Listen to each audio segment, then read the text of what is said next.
be the first to die in the Revolutionary War. And after every war, to be strung up and hung and rejected and thrown back into the dung heap of life. And yet we hang in and stick with him, don't we? Yes. Yeah. Take your time, man. Take your time. Others who haven't fought with him or for him, who haven't slaved for him, who often have even fought against him, can walk right in the country and take the prize right out of my hand. And we feel obligated to support them and give them the money as well. Yeah, this is what kind of mentality do we have? But that's what we've done, isn't it? We can fight for them, but we can't fight for ourselves. Right. We can study war as long as we are fighting for them, but we can't study war to go against them. It's like these warriors you see out on these basketball courts. Warriors you see out on the football courts. I've told people, what is a basketball game but a game of war? Have you seen it? Do you look at it as a game of war, men? Huh? How many people see that as war going on out there on the court? Or is it just entertainment? This mug for you. What is it about? The games of boys are the games of war, the primordial game that begins to set them up for warriorhood. The choosing of sides and the struggles and the games they fight with each other is a part of building up their character and their personality and their psyche for the greater battles that they must face as grown men. And there's a connection then between the games of youth and the games of life. Yes, but we forget that, don't we? That line that runs down the middle of the basketball court is a demarcation of territory. That's a borderline. Yes. And one of the major purposes of the team is to do what? To defend that territory. Don't you hear the people in the hall? Defend, defend, defend. Well, that's what it's about. You are there to what? Defend your territory against the incursion of other men. And to keep them from coming into that territory and scoring against your defeat. What's the other half of that game? To gain the capacity to do what? Move into their territory and score against them and triumph and win a victory. And how do you do that? You organize one relative to the other. You create hierarchies and you maximize, as I talked about earlier, the individual talents on your team. So though you have some who can shoot better, you organize the team in a way that you get them that ball so that it goes in. And others who are better guards, and others who are this, and the others who are that, coordinate their activity. And the ultimate objective of the game is to see that the team wins, and each one is to subordinate their activities to what? The team. This is what this is about. But why is it black men don't see this as a game of war and a game of life? And they play it. Why is it they'll even play white men on the courts and they won't play white men in real life? Is it only possible that they can play these kind of games under the direction of white men in a league owned by white men?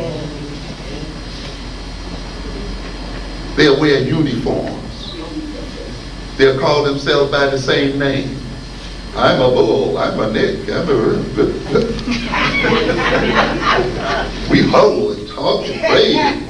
We, eat together, sing together, and we suffer the agony of defeat together and celebrate all of this together. And these same black men who wear the same uniform, identify, who subordinate their own individual impulses in the interest of the team, who defend their territory gallantly, and all of this, when they step off the court, you say, why don't we call ourselves African? I'm an individual. Yeah, all of a sudden he's an individual. I don't subordinate myself to nobody. I'm, an eat, free, and individual. See? But the white boys play the game where? On and off the court. The white male collective. Yes. And even though they're no longer on the basketball court, they're still playing the game where it counts. We see these young men out here in the streets who will defend their turf, their territory, and try to invade the territories of others, and they shoot and kill each other out here over that.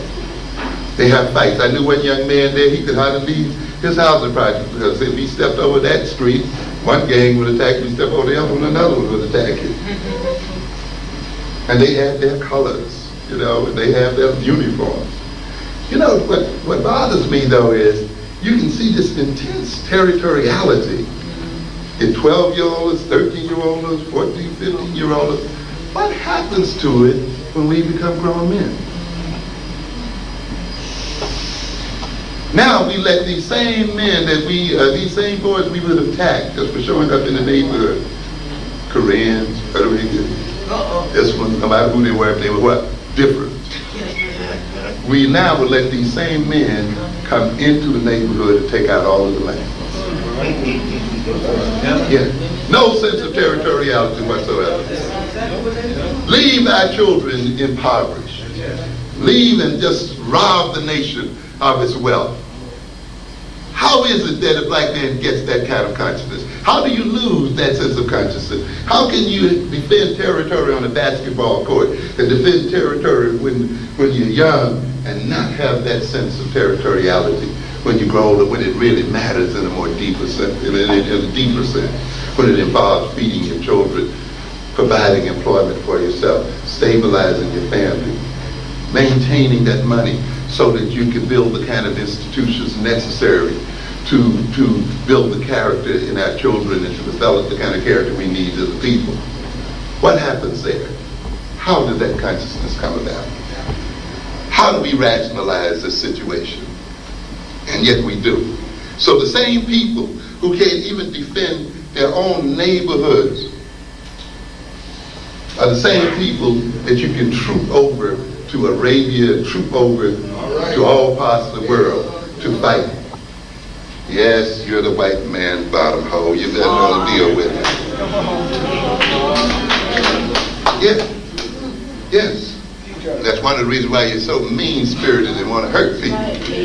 Because you don't want to come to terms with it. We don't want to deal with it. Yeah. And that's why we displace the aggression onto each other and onto our women and onto our children and so forth. Because we haven't come to terms that we got to deal with this white man. And that if it takes us 1 century to do it, in the end he must come down and be brought down. Yeah. And if you're not about that, and if that's not a part of your heart and your soul, if you're not a part of the black man's brotherhood to bring that about, then how can you call yourself a man? How can you fully be a part of that? Teach on it, brother. Yes. Because the only other alternative is not life. You may get short-term life, but the ultimate thing in not making this choice is ultimately to lay yourself open to genocide and destruction.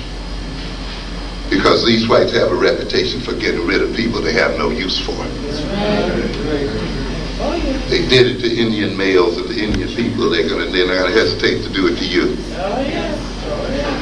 Oh, you don't believe me? You figure you can lean on the Lord, don't you? Yeah. You figure you're gonna pray. Get away with it. You know what interests me sometimes? Why is it that the people who pray the most have the most of their children in the jails of this country? Teach on it, brother. Teach it. Yeah. Teach it. That's, we need to ask those kind of questions. Teach that truth, brother. How is it that the people who don't see color to treat